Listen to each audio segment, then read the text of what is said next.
ఈరోజు మొదటి వైశాఖ శనివారం. ఈ సంవత్సరం అంటే 2026వ సంవత్సరం వైశాఖ మాసం శ్రీ మహావిష్ణువుకు ఎంతో ప్రీతికరమైన శనివారంతో ప్రారంభమైనది. శ్రీ మహావిష్ణువుకు ప్రీతికరమైన మాసం వైశాఖ మాసం. అందుకే ఈ మాసాన్ని మాధవ మాసము అని, వైశాఖ మాసము అని పిలుస్తారు. వైశాఖ మాసం వరుస పర్వదినాలకు దాన ధర్మాలకు ప్రసిద్ధి చెందిన మాసం. విశేషించి సనాతన ధర్మాన్ని వ్యాప్తి చేసిన మహానుభావులెందరో జన్మించిన పుణ్యమాసం వైశాఖ మాసం. ఈ వైశాఖ మాసం ముగిసేలోగా ఈ కథను విన్నా, చదివినా, చెప్పినా, వినిపించినా జన్మల పాపాలు తొలగి కోటి జన్మల పుణ్యం వస్తుంది, సకల శుభాలు కలుగుతాయి. మరి ఆ కథ ఏంటో ఇప్పుడు ఈ వీడియోలో తెలుసుకుందాం. చంద్రుడు విశాఖ నక్షత్రానికి దగ్గరగా సంచరించే మాసాన్ని వైశాఖ మాసము అంటారు. మాసాల్లో వైశాఖ మాసం రెండవ మాసం. అందులోనూ ఉత్తరాయణంలో ఉండడంతో ఇది అత్యంత పవిత్రమైన మాసంగా పురాణాలు చెబుతున్నాయి. పూర్వం ఒకసారి సూత పౌరాణికుడు సౌనికాది మహాములకు ఇలా చెప్తున్నాడు. సమస్త భూత జాలములను సృజించిన బ్రహ్మదేవుడి మానస కుమారుడైన నారద మహర్షి అంబరీష చక్రవర్తికి అనేక విధ ధర్మాలను వినిపించగా, దాంతో అంబరీషుడు అమిత ఆనందాన్ని పొంది ఇంకా వినాలని కోరిక కలిగి నారదుడితో ఇలా పలికాడు. మహానుభావా నారదా, మీరు నాకు 12 మాసాల మహత్యాన్ని చెప్పారు. నేను బహుశ్రద్ధతో విని ఆనందించాను. మాసాలంటిలో వైశాఖ మాసం మిక్కిలి శ్రేష్టమైనదని నా మనస్సున నిశ్చయం చేసుకున్నాను. కాబట్టి ఆ మాస మహత్యాన్ని వినడానికి నాకు కుతూహలంగా ఉంది. కాబట్టి ఈ వైశాఖ మాసం శ్రీ మహావిష్ణువుకు ఎలా మిక్కిలి ప్రీతికరమైనది? ఈ మాసమందు మనిషి ఆచరించవలసిన వ్రత విధులు, ధర్మాలు ఏమిటి? ఈ మాసమందు చేయదగిన విష్ణుప్రీతిని కలిగించే కార్యాలు ఏమిటి? ఏ విధమైన దానాలు చెయ్యాలి? ఆ దానాలు చేయడం వల్ల కలిగే ఫలితాలు ఏమిటి? చెప్పండి అని నారదుణ్ణి అడిగాడు. అప్పుడు నారదుడు అంబరీష మహారాజుకు ఇలా చెప్పడం ప్రారంభించాడు. అంబరీష మహారాజా, నేను చెప్పేది శ్రద్ధగా విను. వైశాఖ మాసంతో సమానమైన మాసం, కృతయుగంతో సమానమైన యుగం, వేదంతో సమానమైన శాస్త్రం, గంగానదితో సమానమైన తీర్థము లేదు. అంబరీష మహారాజా, నీకొక కథను తెలియజేస్తాను, శ్రద్ధగా విను అని నారదుడు ఇలా చెప్పడం ప్రారంభించాడు. పూర్వం ఇక్ష్వాకు రాజవంశంలో హేమాంగుడు అనే రాజు ఉండేవాడు. అతడు గోదానాలు అనేకం చేశాడు. భూమి యందు రేణును లెక్కించడం, నీటి బొట్టులను గణించడం, ఆకాశం నందలి నక్షత్రాలన్నిటినీ లెక్కించడం ఎంత కష్టమో ఆ రాజు చేసిన గోదానాలు లెక్కించడం అంత కష్టం. అనేక యజ్ఞాలు చేశాడు. గోదానం, భూదానం, తిలదానం మున్నగు దానాలు కూడా లెక్కలేనన్ని అంత సంఖ్యలో చేసి చాలామంది బ్రాహ్మణులను సంతోషపరిచాడు. అతడు చెయ్యని దానమే లేదని ప్రసిద్ధి పొందాడు. అందరకు సులభంగా దొరికేది నీరు. అది దైవదత్తము, సులభము. అలాంటి జలాన్ని దానం ఇవ్వడమేంటని తలచి జలదానాన్ని మాత్రం అతను చెయ్యలేదు. బ్రహ్మపుత్రుడగు వశిష్ఠుడు ఆ మహారాజుకు గురువు, పురోహితుడు.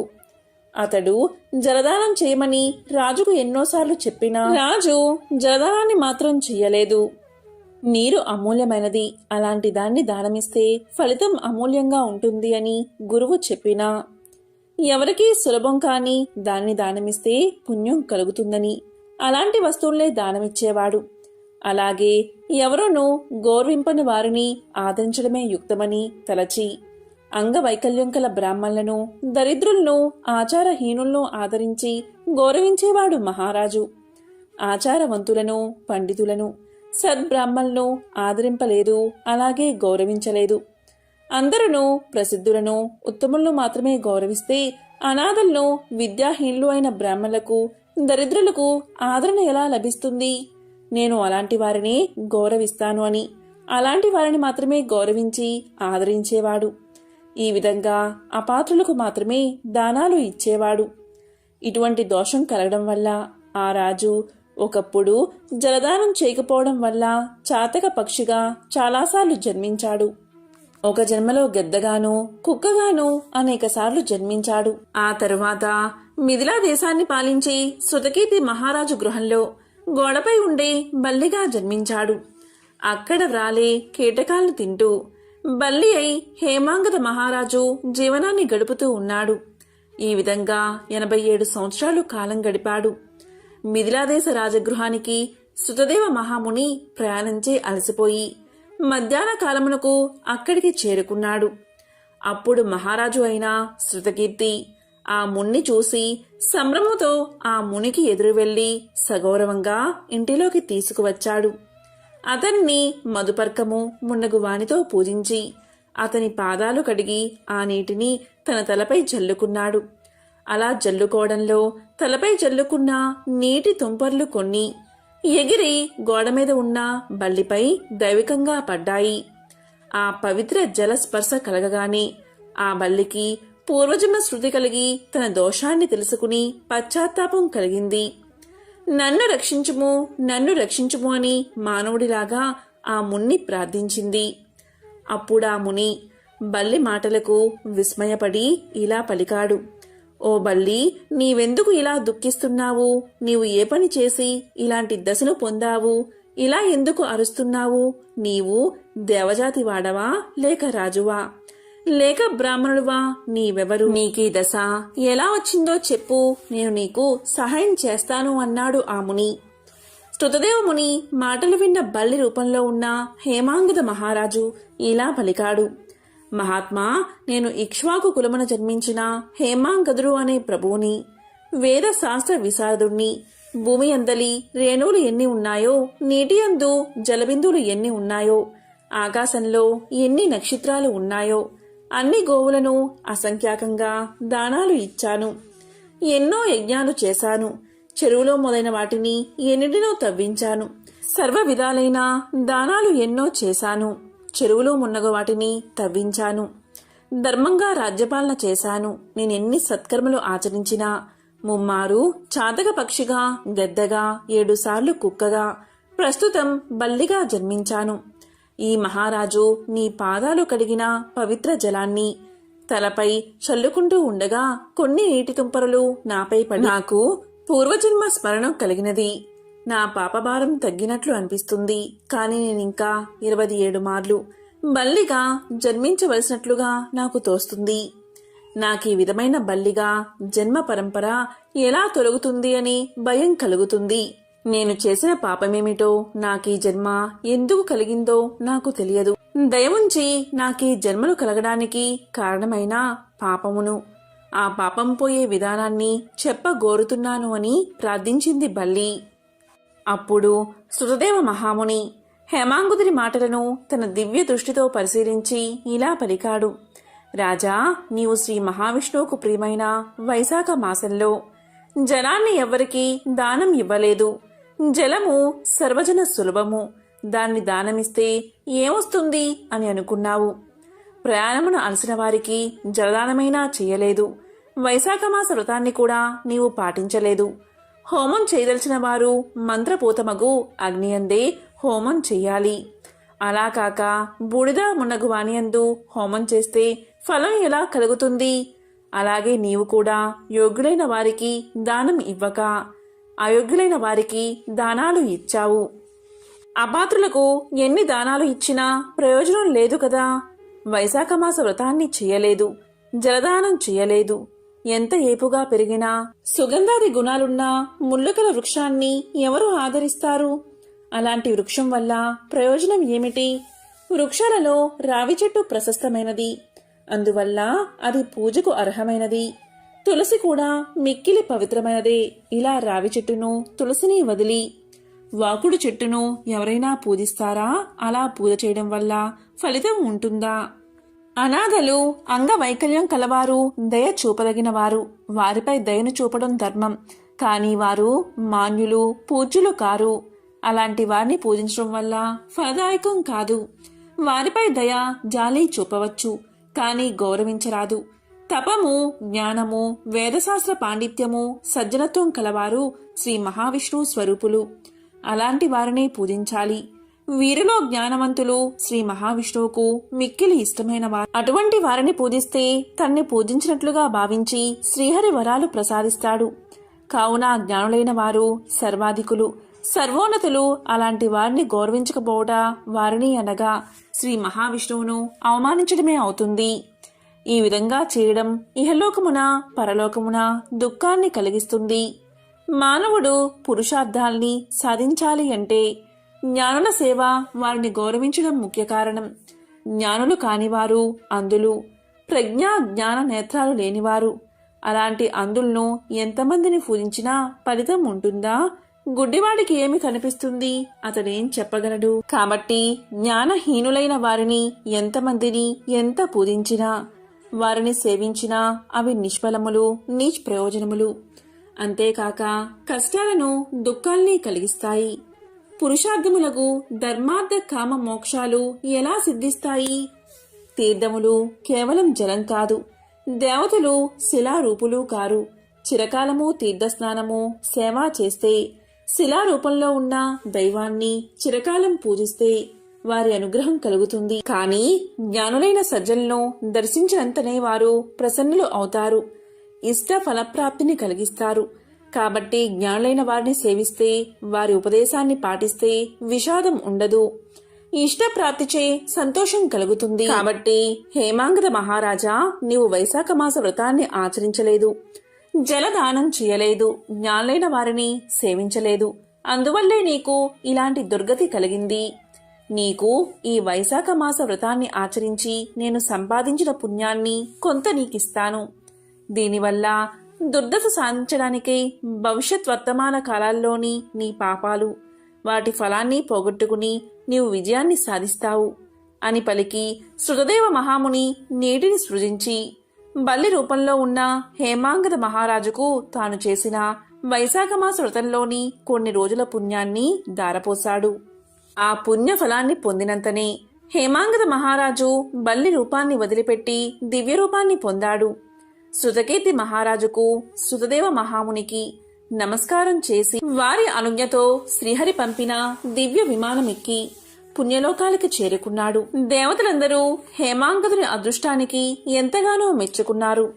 హేమాంగదుడు పుణ్యలోకంలో 10,000 సంవత్సరాలు గడిపాడు. దివ్యలోక భోగాలు అనుభవించాడు. అటు తర్వాత ఇక్ష్వాకు కులంలో కాకుత్స మహారాజుగా జన్మించాడు. 7 ద్వీపాల భూమిని సజ్జనులు, జ్ఞానులు మెచ్చినట్లు పరిపాలించాడు. శ్రీ మహావిష్ణువు అంశను పొంది ఇంద్రుడికి స్నేహితుడు అయ్యాడు. కులగురువైన వశిష్ఠ మహాముని ఉపదేశాన్ని పాటించాడు.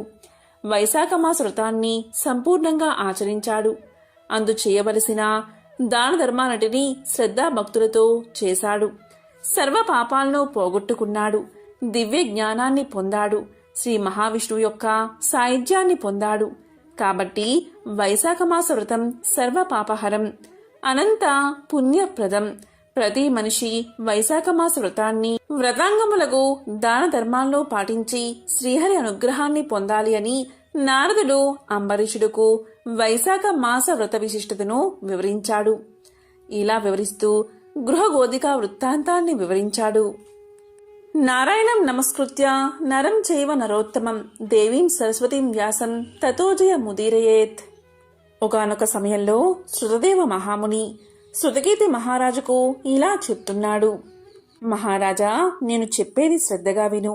పూర్వం రేవానది తీరమున మా తండ్రిగారు మృతి చెంది పిశాచ రూపాన్ని పొందారు. ఆకలి దప్పిక వల్ల బాధపడుతూ తన మాంసాన్ని తాను తింటూ శుష్కించిన శరీరంతో నీడలేని బూరుగు చెట్టు వద్ద నివసిస్తూ ఉండేవారు.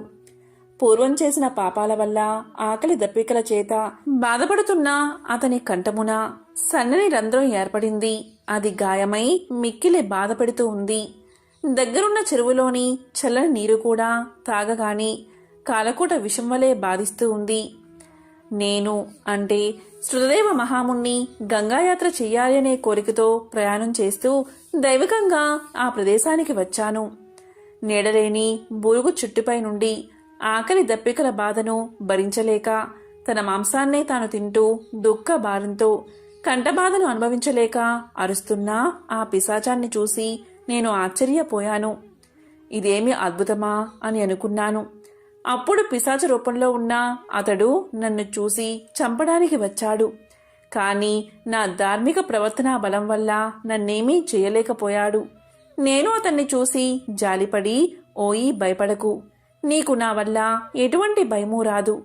అసలు నీవెవరు? నీకు ఇలాంటి బాధ కలగడానికి కారణం ఏమిటి?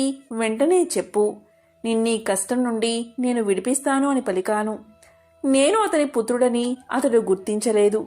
నేను కూడా నా తండ్రి అని గుర్తించలేకపోయాను. అప్పుడు పిశాచ రూపంలో ఉన్న అతను ఇలా పలికాడు. నేను భూవరము అనే పట్టణమున నివసించే మైత్రుడు అనే వాడిని, సంకృతి గోత్రం వాడిని, అన్ని విద్యలు నేర్చిన వాడిని, అన్ని తీర్థాలయందు స్నానం చేసిన వాడిని, సర్వదేవతలను సేవించిన వాడిని. కాని నేను వైశాఖ మాసంలో కూడా అన్నదానం ఎవరికీ చేయలేదు. లోభంతో ఉండేవాడిని. అకాలంలో వచ్చిన వారికి భిక్ష అయినా ఇవ్వలేదు. కాబట్టే నాకీ పిశాచ రూపం వచ్చింది. ఇదే నా ఈ దురవస్థకు కారణం. శృతదేవుడు అనే పుత్రుడు ఉన్నాడు నాకు. అతడు ప్రసిద్ధి కలవాడు. వైశాఖమున కూడా అన్నదానం చేయకపోవడం వల్ల నేను ఇలాంటి పిశాచ రూపాన్ని పొందాను. ఇలా బాధపడుతున్నాను అని నీవు అతనికి చెప్పు. నీ తండ్రి నర్మదా తీరమున పిశాచమై ఉన్నాడు. సద్గతిని పొందలేదు. బూరుగు చెట్టుపై ఉన్నాడు. తన మాంసాన్ని తానే తింటూ బాధపడుతూ ఉన్నాడని చెప్పు. వైశాఖ మాసమున వ్రతాన్ని పాటిస్తూ నాకు జలతర్పణమిచ్చి సద్బ్రాహ్మణుడుకు అన్నదానం చేస్తే నేనీ బాధ నుంచి విడిపోయి శ్రీ మహావిష్ణువు సాన్నిధ్యాన్ని పొందుతానని చెప్పు. కాబట్టి ఈ విధంగా చేయమని అతనికి చెప్పు. నా యందు దయవుంచి నాకీ సహాయం చెయ్యి. నీకు సర్వశుభాలు కలుగుతాయని ఆ పిశాచ రూపంలో ఉన్న నా తండ్రి పలకగా, అప్పుడు నేను నా తండ్రిని గుర్తించి అతని పాదాలకు నమస్కారం చేసి దుఃఖంతో నన్ను నేను నిందించుకున్నాను, కన్నీరు పెట్టాను. ఇలా పలికాను. తండ్రి, నేనే శృతదేవుణ్ణి, దైవకంగా ఇక్కడకు వచ్చినవాడిని. తండ్రి, ఎన్ని కర్మలు చేసినా పితృదేవతలకు సద్గతి కలగకపోతే ఆ కర్మాలన్నీ వ్యర్థమే కదా, నిరర్ధకం. నీకీ బాధ నుండి విముక్తి కలగడానికి నేనేం చెయ్యాలో చెప్పు అని అన్నాను. అప్పుడు నా తండ్రి నన్ను గుర్తించి మరింత దుఃఖించాడు. కొంతసేపటికి ఊరడిల్లి మనసు కుదుటపరుచుకుని ఇలా పలికాడు. నాయనా, నీవు తలచిన యాత్రను పూర్తి చేసుకుని ఇంటికి రా. సూర్యుడు మేషరాశి యందు ఉండగా వైశాఖ పూజను చేసి అన్నాన్ని శ్రీ మహావిష్ణువుకు నివేదించి ఉత్తమ బ్రాహ్మణుడికి దానమివ్వు. అందువల్ల నాకే కాదు, మన వంశంలో ఉన్నవారందరికీ ముక్తి కలుగుతుంది. కాబట్టి అలా చేయమని చెప్పాడు. కాబట్టి నేను నా తండ్రి ఆజ్ఞ ప్రకారం యాత్రలు చేసి ఇంటికి తిరిగి వచ్చాను. మాధవుడికి ప్రీతికరమైన వైశాఖ మాసంలో వైశాఖ వ్రతాన్ని చేస్తూ నా తండ్రి చెప్పినట్లుగా శ్రీ మహావిష్ణువును పూజించి నివేదించిన అన్నాన్ని సద్బ్రాహ్మణుడుకు దానమిచ్చాను. అందువల్ల నా తండ్రి పిశాచ రూపం నుండి విముక్తుడై నా యొద్దకు వచ్చి నా పితృభక్తికి మెచ్చి ఆశీర్వదించి దివ్య విమానమెక్కి విష్ణులోకానికి చేరుకుని శాశ్వత స్థితిని పొందాడు. కాబట్టి అన్నదానం అన్ని దానాల్లో ఉత్తమం. శాస్త్రాల యందు కూడా ఇదే చెప్పబడి ఉంది. ధర్మయుక్తమైనది. సర్వధర్మసారమే అన్నదానం. మహారాజా, ఇదే అన్నదానం యొక్క గొప్పతనమని శృతదేవుడు శృతకీర్తి మహారాజుకు చెప్పాడు అని నారద మహర్షి అంబరీష మహారాజుకు తెలియజేశాడు.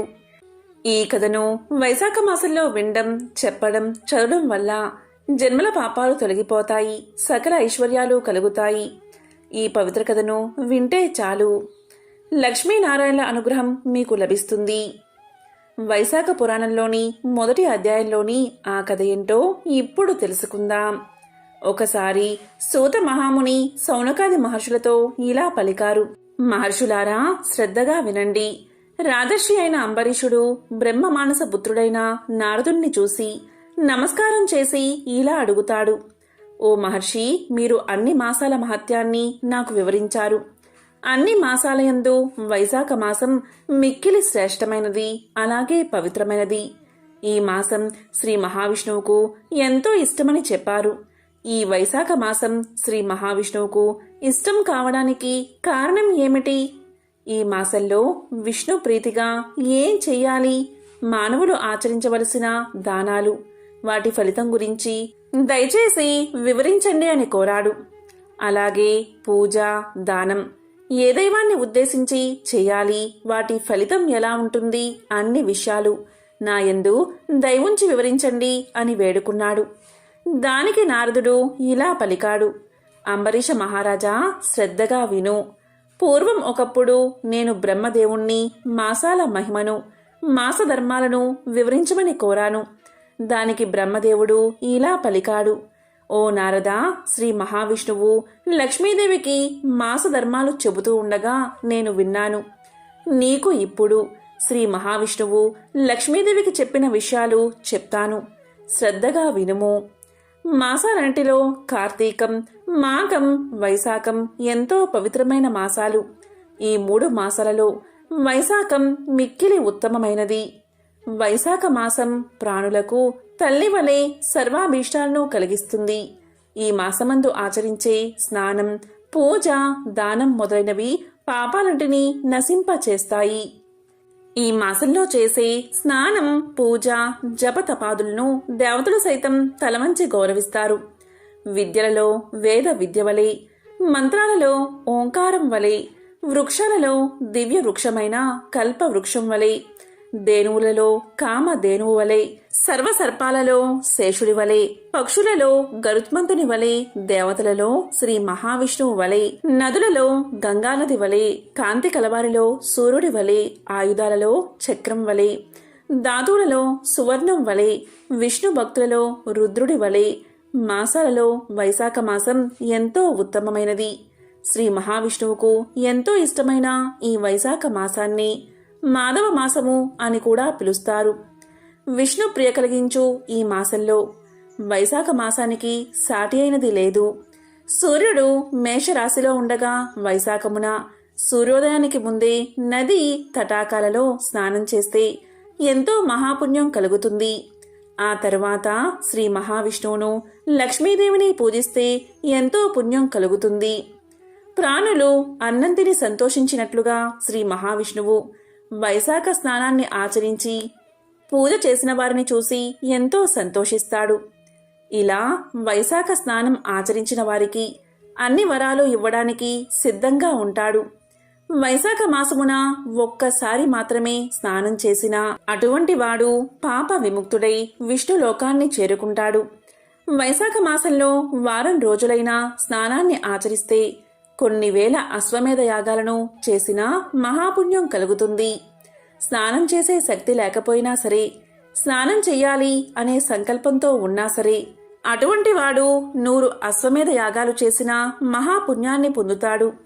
సూర్యుడు మేషరాశిలో ఉండగా వైశాఖ స్నానం నదిలో, ఏరులో చెయ్యాలని సంకల్పించుకున్నవాడై ఆసక్తుడై ఉన్న కొంత దూరమైన ఇంటి నుండి ప్రయాణమైన వాడు వైశాఖమున నదీ స్నాన సంకల్పం దృఢంగాను ఉన్నవాడు విష్ణు సాన్నిధ్యాన్ని పొందుతాడు అని లక్ష్మీదేవికి శ్రీ మహావిష్ణువు చెప్పినట్లు బ్రహ్మదేవుడు నారదుడికి చెప్పగా అంబరీష మహారాజుతో నారదుడు తెలియజేశాడు. కాబట్టి అంబరీష మహారాజా, సర్వలోకాల్లో ఉన్న తీర్థ దేవతలు భూమిపై ఉన్న నది, తటాకము, సెలయేరులో ఈ వైశాఖ మాసంలో ఉంటారు. కాబట్టి జీవి చేసిన సర్వ పాపాలను పోగొట్టుకోవాలి అనుకుంటే జీవి ఈ మాసంలో అలాంటి జలాలలో పవిత్ర స్నానం చేస్తే సర్వ పాపాలు తొలగి సకల శుభాలను పొందుతారు, విష్ణు లోకాన్ని చేరుకుంటారు. మానవులు ఈ వైశాఖ మాసంలో ఇలా జలంలో స్నానం చేస్తే సర్వ తీర్థదేవతల శక్తి వల్ల ఆ జీవి చేసిన సర్వ పాపాలు హరించుకుపోతాయి. సర్వ తీర్థాలలో సూర్యోదయం మొదలు 6 గడియల వరకు ఈ భూమి మీద నదీ జలాలలో ఆ తీర్థదేవతల శక్తులు ఇమిడి ఉంటాయి. ఈ సమయంలో ఆ జలంలో స్నానం చేస్తే వారి యొక్క ఎలాంటి పాపాలైనా తొలగి వారికి మోక్షం లభిస్తుంది. వారు శ్రీ మహావిష్ణువు యొక్క లోకాన్ని చేరుకుంటారు. ఈ మాసంలో సూర్యోదయం తర్వాత తీర్థదేవతలు తమ తమ స్థానాలకు వెళ్ళిపోతారు. మళ్లీ తర్వాత రోజు సూర్యోదయానికి ముందుగా భూమిపై జలంలో ప్రవేశించి స్నానం చేసిన మానవుల పాపాలను నశింపచేస్తారు. కాబట్టి అంబరీష మహారాజా, వైశాఖ మాసం ఎంతో పవిత్రమైనది అని నారదుడు తెలియచేశాడు. ఎంతో విశేషమైన ఈ కథను వింటే చాలు, సకల పాపాలు తొలగి సకల ఐశ్వర్యాలు కలుగుతాయి. పూర్వకాలంలో త్రేతాయుగంలో మధుర పట్టణంలో సోమశేఖరుడు అనే ఒక బ్రాహ్మణుడు ఉండేవాడు. అతను సకల శాస్త్రాలు చదివాడు, 4 వేదాలు నేర్చుకున్నాడు, వేదాంత విద్యా వివేకం సంపాదించాడు. అంతేకాదు అతను ఎల్లప్పుడూ సత్యాన్నే మాట్లాడతాడు. దయామయుడు. అతని భార్య పేరు విశాలాక్షి. ఈమె ఎంతో మంచి ప్రవర్తన కలిగి ఉండేది. శీలవతి, గుణవతి, మహాపతివ్రత. ఎల్లప్పుడూ భర్తనే దైవంగా భావించి పూజించేది. వారి దాంపత్యం చూసేవారికి కన్నుల పండుగగా ఉండేది. వీరు శ్రీ మహావిష్ణువును ఎంతో భక్తి శ్రద్ధలతో పూజించేవారు. ఇంటికి వచ్చిన అతిథి అభ్యాగతులకు చక్కగా సత్కారం చేసి భోజనం పెట్టి పంపేవారు. వారి గృహం భూలోక స్వర్గంలా ఉండేది. ఈ విధంగా వీరు ఆనందంగా కాలాన్ని గడుపుతూ ఉన్నారు. ఒకరోజు ఆ బ్రాహ్మణ దంపతులు మోక్షాన్ని పొందగోరి గంగాయాత్రకు పోవాలని నిర్ణయించుకుని అలా ప్రయాణమైపోయి అక్కడ కాశీ విశ్వేశ్వరుణ్ణి దర్శించుకుని కొన్ని రోజులు అక్కడ నివసించి పవిత్రమైన గంగా జలాన్ని తీసుకుని తిరుగు ప్రయాణాన్ని మొదలుపెట్టారు. ఆ దంపతులు తిరుగు ప్రయాణంలో వస్తూ ఉండగా మార్గమధ్యలో వారికి ఒక పురుషుడు కనిపించాడు. అతను ఒక పశ్చిమ దేశస్థుడు. అతని పేరు రత్నాకరుడు. వ్యాపార నిమిత్తమై సరుకులను ఎడ్ల బండిపై ఎక్కించుకుని పోతున్నాడు. అప్పుడు ఒక ఎద్దు అధిక బరువు వల్ల నడవలేక నిల్చుని ఉంది. అంతటా రత్నాకరుడు తన నౌకరుల్లో ఒకడైన కాలకల్పుణ్ణి చూసి ఎద్దును అదిలించమని హెచ్చరించాడు. అంతటా కాలకల్పుడు తన చేతిలో ఉన్న కర్రతో దాన్ని బలంగా కొట్టాడు. అప్పుడు ఆ ఎద్దు గింజుకుని తాళ్లు తెంపుకుని తన్ను కొట్టిన కాలకల్పుణ్ణి పొడిచింది. సూది మొనలాగా ఉన్న దాని కొమ్ము కాలకల్పుడి డొక్కలో గుచ్చుకుని వెంటనే భూమి మీద పడి గిరగిలా తన్నుకుని మరణ వేదనతో కాలకల్పుడు అరుస్తున్నాడు. అలా అరుస్తున్న కాలకల్పుణ్ణి ఈ బ్రాహ్మణ దంపతులు చూశారు. వెంటనే సోమశేఖరుడు అతని బాధను చూడలేక అతని దగ్గరకు వెళ్లి తన కలశంలో ఉన్న గంగాజలం కొంత అతని నోట్లో పోసి ఇంతకు ముందు విష్ణు పూజకు ఉపయోగించిన తులసీ దళాన్ని అతనిపై వేశాడు. ఇక విష్ణునామాన్ని అతడికి వినపడేలా జపించసాగాడు. కొంతసేపటికి కాలకల్పుడు మరణించాడు. ఇక కాలకల్పుడి మరణానికి ఆ దంపతులు విచారించి ముందుకు సాగిపోయారు. వారు అలా కొంత దూరం పోయేసరికి మరొక భయంకర దృశ్యం వారికి కనిపించింది. అది ఏంటి అంటే వారి ఎదుట భీకర ఆకారాలతో కొందరు భటులు కనిపించారు. వారిలో కొందరికి కాళ్ళు పెరికి ఉన్నాయి, కొందరికి చేతులు తెగి ఉన్నాయి, కొందరికి ముక్కులు తెగి ఉన్నాయి. వారి ఆకారాలు భీకరంగా ఉన్నాయి. సోమశేఖరుడు భయపడక వారి దగ్గరకు వెళ్ళి, అయ్యా, మీరు ఎవరు? మీకు ఈ అవస్థ ఎలా కలిగింది? దీనికి కారణం ఎవరు? మీ చరిత్ర చెప్పండి అని కోరాడు. ఇక అందులో కొందరు బ్రాహ్మణుని చూసి ఇలా పలికారు, అయ్యా, మేము ఒకరి ప్రాణం తీయడానికి భూమి మీదకు వచ్చాం. అతను మహాపాపి, ఎన్నో పాపాలు చేశాడు. చివరకు నోరులేని ఒక ఎద్దును కర్రతో గట్టిగా కొట్టాడు. అతని పేరే కాలకల్పుడు. అతన్ని శిక్షించడానికి యమధర్మరాజు ఆజ్ఞను అనుసరించి అతన్ని తీసుకుపోతున్నాం. అలా తీసుకుపోతున్న మమ్మల్ని విష్ణుదూతలు అడ్డగించి అతన్ని మేమే తీసుకుపోతాము అని గర్జించారు. అంతట మేము వారితో ఇలా అన్నాము, ఓ విష్ణుదూతలారా, వీడు మహాపాపి, మేము ఇతన్ని వదిలిపెట్టం అని పలికాము. దానికి విష్ణుదూతలు, ఓ యమదూతలారా, వీడు ఏం పాపం చేశాడో చెప్పండి అని అడిగారు. దానికి మేము, వీడు చేసిన పాపాలు ఇవి అని చెప్పడానికి వీలుపడదు, కానీ వీడు అన్ని రకాల పాపాలు చేసిన మహాపాపి అని చెప్పాము. దానికి విష్ణుదూతలు ఇలా పలికారు, చేసి ఉండవచ్చు, కానీ ఇతన్ని మీరు ఎలా తీసుకుపోతారు అని అడిగారు. దానికి మేము, వీడు చేసిన పాపాలకి తగిన శిక్ష విధించడానికి మా ప్రభువు ఆజ్ఞ ప్రకారం తీసుకుని పోతున్నాము అని సమాధానం చెప్పాము. దానికి విష్ణుదూతలు, ఇతను ఒక్క పుణ్యకార్యమైనా చెయ్యలేదా అని అడిగారు. దానికి మేము చెయ్యలేదు అని సమాధానం చెప్పాం. దానికి విష్ణుదూతలు మాతో ఇలా అన్నారు, మీరు బాగా ఆలోచించండి. ఇతను చనిపోయే సమయంలో ఒక బ్రాహ్మణుడు ఇతని నోట్లో పవిత్రమైన గంగాజలం పోశాడు. తులసీ దళాన్ని ఇతనిపై ఉంచాడు. అంతేకాదు ఇతను వినేటట్లు శ్రీమన్నారాయణ్ణి ఉచ్చరించాడు. ఇదే అతను చేసుకున్న మిక్కిలి పుణ్యం. ఇంతకన్నా మించిన పుణ్యం మరేదీ లేదు. అందువల్ల మా ప్రభువైన విష్ణుమూర్తి ఇతన్ని విమానంపై ఎక్కించుకుని తీసుకురమ్మని మమ్మల్ని ఆజ్ఞాపించారు. అదిగో విమానం చూడండి, కాబట్టి మీరు ఇక పొండి అన్నారు. కాని మేము వారితో ఇలా పలికాము, ఇంత మాత్రానికే ఇతన్ని విడుస్తామా? ఇతన్ని తీసుకురమ్మని మా ప్రభువైన యమధర్మరాజు ఆజ్ఞాపించాడు. ఆ మాటలను మేము అతిక్రమించలేము అన్నాము. దానికి విష్ణుదూతలు, సరే అయితే యుద్ధానికి సిద్ధం కండి, మిమ్మల్ని ఓడించి శ్రీ మహావిష్ణువు యొక్క ఆజ్ఞను నెరవేరుస్తాము అని చెప్పారు. ఆ విధంగా వారికి మాకు భీకర యుద్ధం జరిగింది. కాని వారందరూ మహాసూరులు. అందువల్ల మా అందరినీ క్షణాల్లో ఓడించి మమ్మల్ని అంగవైకుల్యుగా చేసి అతన్ని పుష్పక విమానంపై ఎక్కించుకుని వైకుంఠానికి తీసుకుపోయారు. వారి వల్ల ఇలా దెబ్బలు తిన్నామని, ఇలా జరిగిందని సోమశేఖరుడికి వివరించి తిరిగి వారి లోకాలకు వెళ్లిపోయారు. వారు వెళ్లిపోయాక ఆ బ్రాహ్మణ దంపతులు ఇలా అనుకున్నారు, ఆహా, గంగాజలం ఎంత గొప్పది! ఒక మహాపాపిని పవిత్ర గంగాజలం పుణ్యాత్ముణ్ణి చేసింది కదా. ఎప్పుడో ఒకప్పుడు తాగినంత మాత్రానే సమస్త పాపాలు తొలగిపోతుంటే ఇంకా కలకాలం ఇక్కడే ఉండి గంగాస్నానాన్ని ఆచరించి గంగాజలాన్ని తాగుతూ ఉంటే ఇంకా ఎంతటి భాగ్యం కలుగుతుందో కదా అనుకుని ఇక అక్కడే స్థిర నివాసాన్ని ఏర్పాటు చేసుకుని నిత్యము గంగాస్నానం చేస్తూ కాశీ విశ్వేశ్వరుని పూజిస్తూ అతిథులను ఎప్పటిలాగే ఆదరిస్తూ మంచి జీవితాన్ని గడిపారు. చివరకు వారిద్దరూ మోక్షాన్ని పొందారు. కాబట్టి జన్మ అంటే ఆ బ్రాహ్మణ దంపతులు జీవించినట్లు జీవించాలి. గంగా స్నానం చేస్తూ గంగాజలాన్ని సేవించడం వల్ల సకల శుభాలు కలుగుతాయి. దానికి ఈ కథే ప్రత్యక్ష ఉదాహరణ. ఎంతో పవిత్రమైన విశేషమైన ఈ కథను విన్నా, చదివినా, చెప్పినా, వినిపించినా జన్మల పాపాలు తొలగి కోటి జన్మల పుణ్యం వస్తుంది. సకల శుభాలు కలుగుతాయి. ఓం నమో నారాయణాయ.